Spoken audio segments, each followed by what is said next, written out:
चलो अब हम कार्यपालिका शक्तियों के बाद विधायी शक्तियों की बात करेंगे। राष्ट्रपति के अंदर बहुत सी विधायी शक्तियां निहित हैं।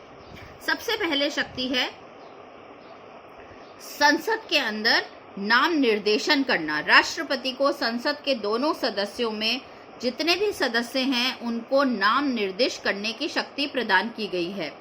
पहला, राज्यसभा का राष्ट्रपति द्वारा 12 ऐसे व्यक्तियों का नाम निर्देशन किया जाता है जिनमें साहित्य, विज्ञान, कला और सामाजिक विषयों का विशेष ज्ञान या व्यवहारिक अनुभव हो।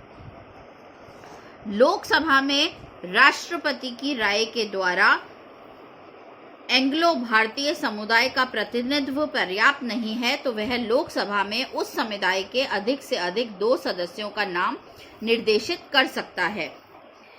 दूसरी शक्तियां हैं दोनों सदनों का आह्वान करना, सत्रावसान और विघटन करना, यानी कि राष्ट्रपति को संसद के सदस्यों को बुलाने का, उनका सत्रावसान करने का और लोकसभा का विघटन करने की शक्ति प्राप्त है। दोनों लोकसभा का प्रारंभिक प्रभाषण लोकसभा के प्रत्येक आम चुनाव के पश्चात प्रथम सत्र के प्रारंभ में और प्रत्येक वर्ष के प्रथम सत्र के प्रारंभ में राष्ट्रपति एक साथ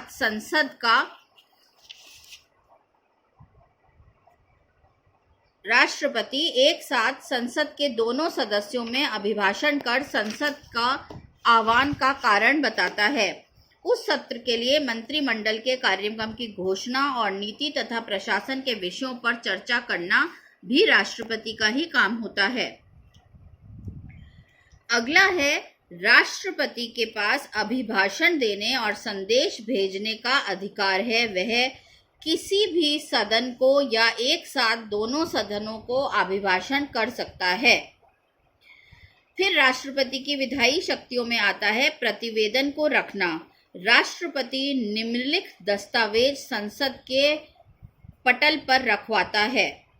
वार्षिक वित्तीय विवरण, जिसको हम बजट कहते हैं, भारत सरकार के लेखाओं के संबंध में नियंत्रण एवं महालेखा परीक्षक का प्रतिवेदन, वित्त आयोग की सिफारिशें, संघ लोक सेवा आयोग के प्रतिवेदन तथा उनकी सलाह, अनुसूचित जाति जनजातियों के विशेषाधिकार का प्रतिवेदन, पिछड़े वर्ग के आयोग का प्रतिवेदन, भाषा अल्पसंख्यकों के विशेषाधिकारों का प्रतिवेदन।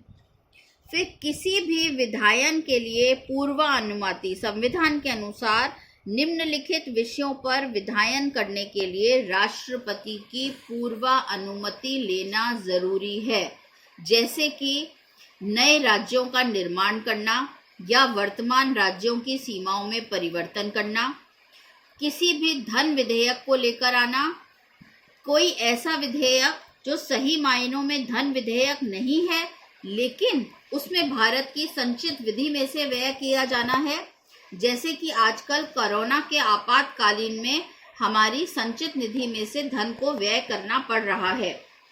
कोई भी ऐसा विधेयक जो कराधान को प्रभावित करता है, व्यापार की स्वतंत्रता पर निर्बंध लगाना, अनुच्छेद 31 के अंदर जितनी भी चीजें आती हैं उनके बारे में विधेयक लेकर आना।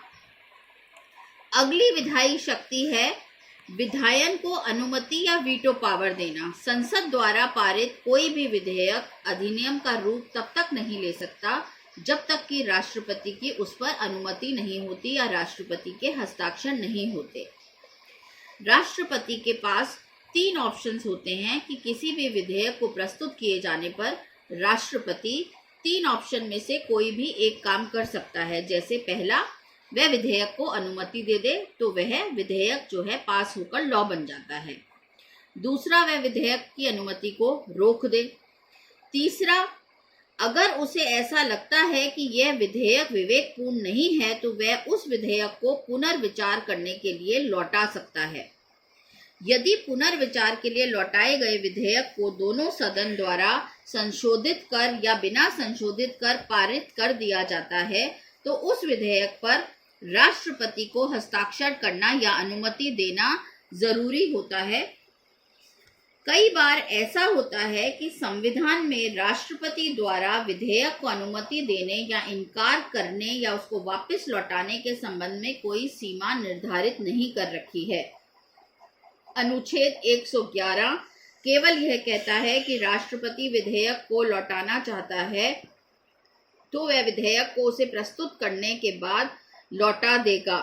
समय सीमा के अभाव में भारत का राष्ट्रपति पॉकेट वीटो या वीटो पावर का इस्तेमाल कर सकता है। उसके लिए उसे केवल विधेयक को अपनी टेबल पर रखना है और उसे वापस नहीं करना है। वह उसे इनडेफिनेटली या किसी भी सीमा के निश्चित होने तक अपने पास ही रखे रखता है। इस अधिकार का प्रयोग बहुत कम राष्ट्रपति द्वारा किया गया है, लेकिन यह एक वीटो पावर राष्ट्रपति जो है उपयोग में ला सकता है। फिर अगली विधायी शक्ति है राष्ट्र विधान को स्वीकृत करना। राष्ट्र विधान मंडलों के ऐसे विधेयकों को जो राज्यपाल ने राष्ट्रपति के विचार के लिए आरक्षित कर लिए हैं, उन्हें राष्ट्रपति द्वारा स्वीकृति देने या पुनर्विचार के लिए लौटाने की शक्ति प्राप्त है। राज्य विधेयक को राष्ट्रपति की अनुमति के लिए आरक्षित करना राज्यपाल का विवेकाधिकार है। तो राष्ट्रपति जो है वो अपनी विधायी शक्तियों का उपयोग कर राज्यपाल के द्वारा दिए गए विधेयकों पर भी विचार करता है। आखिरी विधायक शक्ति है अध्यादेश की शक्ति। जिस समय संसद का अधिवेशन नहीं हो रहा हो, उस दौरान आवश्यक पड़ने पर राष्ट्रपति किसी भी ऐसे विषय पर कानून बना सकता है जिस पर संसद को कानून बनाने का अधिकार प्राप्त है। राष्ट्रपति द्वारा बनाए गए इसी कानून को अध्यादेश कहा जाता है। ऐसे बनाए गए राष्ट्रपति के द्वारा अध्यादेश का ठीक वही प्रभाव और वही बल होता है जो किसी भी संसद के द्वारा पारित किसी भी कानून का होता है। अब हम विधायी शक्तियों के बाद में अगले वीडियो में वित्तीय शक्ति के बारे में बात करेंगे।